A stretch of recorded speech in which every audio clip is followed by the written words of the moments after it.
Right, I have today. Mad or stupid, I don't know, but it's rough and it's cold and it's windy. It's a spare of the moment trip, to be honest. It was just a case of let's go fishing. We got some bluey, got some ragworm, a few other little bits and bobs. Dan bought some squid on the way down. I don't know what's out there, I don't know what's been caught. I know there was a max down there the other day, and there was a couple of Dover sole caught. Not that I'm using it small enough to catch Dover sole. I think I'm back on the 8.0s, pulley dropper. Yeah, I'm just filling it up with whatever bait I can and whacking it out and hoping for the best. Yeah, it's pretty windy, as I've said, and it's pretty rough. Let me turn you around. Hopefully we don't get too much wind noise. I'll try and cover it up.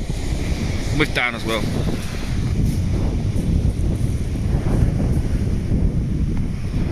There was a bit of a plan when we left home. What we wanted to do was go and fish low water, sort of Dymchurch in the ranges, down hang on, down that way by all them big towers, down there, because the tide leaves the beach down there, and then you can walk out on the sand and fish like that. Problem being, with it being so rough today, and the tides are pretty small, I don't think the tide would have gone out. Oh my bad. I don't think the tide would have gone out that far.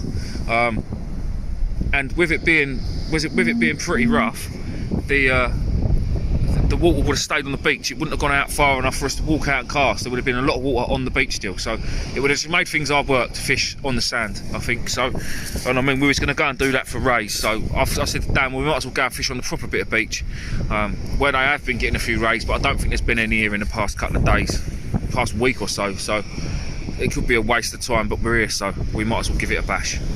If anything happens, guys, I'll bring you back, but I don't hold any hopes. In a bit. Guys, yes, that is, oh hang on, turn over. That is a Dover sole on an 8.0 hook on ragworm. Now, you ain't gonna believe this, because I ain't even believing this. I've just reeled in big ragworm bait on an 8.0. It's my first chuck. And I struck into it. I thought, I said, Dan, I'm just gonna check with bait. Started reeling out there in that surf, and it was an absolute nightmare. I thought, oh, I'm snagged. And them little abus, I've got no nuts in them at all, so it was just slipping, and I thought, oh, here we go. So I just sort of started walking up the beach, and all of a sudden it gave way. Started pulling and pulling and pulling, and I thought, God, there's a lot of weight here, but it was moving. I thought, oh, it must be a big bundle of gear or a big lump of weed, but there's no weed on the line, so I thought, perhaps it's a big bundle of gear. Or just literally 5 yards out, it went all light, and I thought, oh no. And I thought, well, if it's a big bunch of gear, I want to get all the leads off it. So I thought, well, I'll cast back out. There was hardly, honestly guys, I swear to you, there was no bait on it whatsoever. Just that little bit of bait there on that, big hook. I cast it out, I felt it hit the bottom, and instantly, and I mean instantly, didn't put the rod down, instantly started reeling back in. The weight again was there, and I thought, well, this is strange, but it wasn't as much weight. And I reeled in a Dover sole. I am gobsmacked. 8.0 hook. It literally must have chased it down, that ragworm, like it was a lure, and latched on as I was reeling in. Because I swear to you, I cast out, it hit the deck, and I started reeling straight away to try and pull in this lump of whatever it was I was reeling in. How does that happen? Well, I see it coming through the surf, and I thought to myself, that's a Dover sole. And then I said to myself, don't be a dick. Excuse my language. It can't be a sole. You've just cast out and reeled straight back in again. That is a Dover sole. Now, Shane was here in a match the other day, and he said there was a few caught, 31 centimetres, but on an 8.0 hook in January. Have a word. Right, well, I'm going to get this unhooked, guys, and get it back, and hopefully we see some more fish in a bit. Well, guys, just a quick one. I brought you back just to show you a few little bits. Really, I've been really lazy. Hopefully, you're not getting too much wind, but there is a lot. Ignore that mess. Right, so the only thing I've really got made up in my box is pulley droppers, because that's all I use mainly. I use a lot of them. I use them for pretty much everything.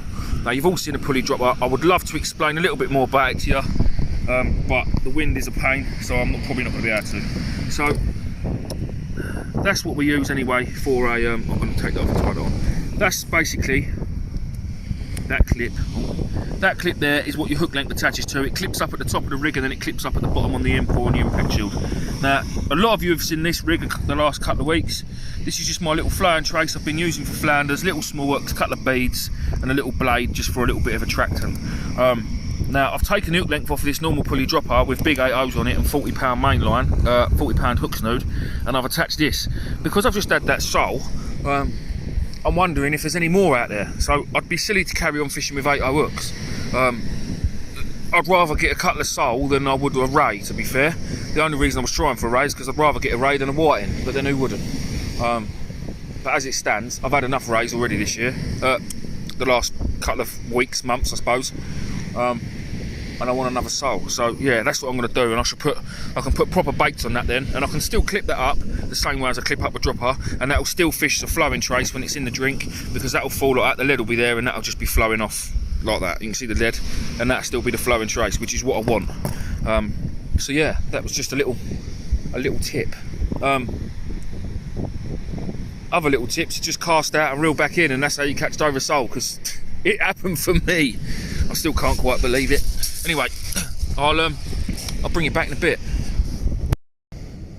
Right, update on the small hook rig. It came in with a whiting attached and tangled up, so we scrapped that. We put the 8/0s back out there. This time I put a lump of bluey out. These little ones, got these some Medway tackle, little baby ones. All I do is I cut the head off, cut the tail off, and then there's one bait in the middle for the 8/0 hooks anyway. When I'm fishing for the rays over the island in the next couple of months, I'll be using baits the size of my thumb, which is plenty big enough, and then we can get a couple of baits out, them little half baby blueies. They're nice to use, you don't get as much out of them as you do when you buy a big pack, a packet of the normal size ones.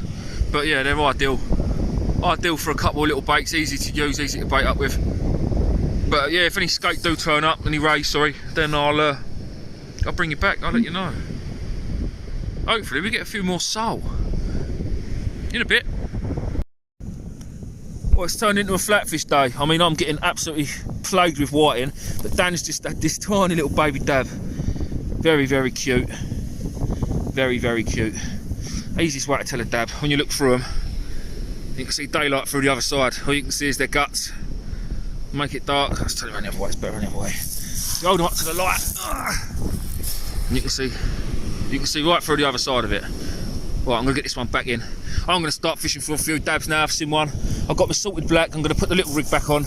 I'm going to get plagued with whiting, but look, that is a whole baby bluey. That was a whole baby bluey minus the head and the tail, and I've reeled in a whiting on it on 2 8/0s.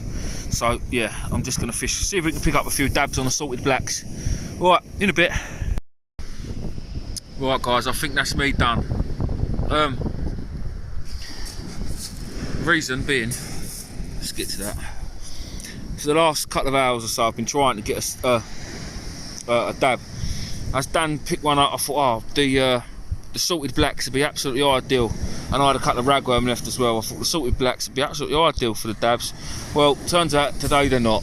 They're for whiting. I mean, I'm chucking this now. I've got down to chucking this 10 yard, just flicking it just past the breaking waves, and I was getting within 2 or 3 minutes, I'm getting double shots of whiting. I mean, that one is obviously the perfect live bait, but I don't think there's anything bigger out there.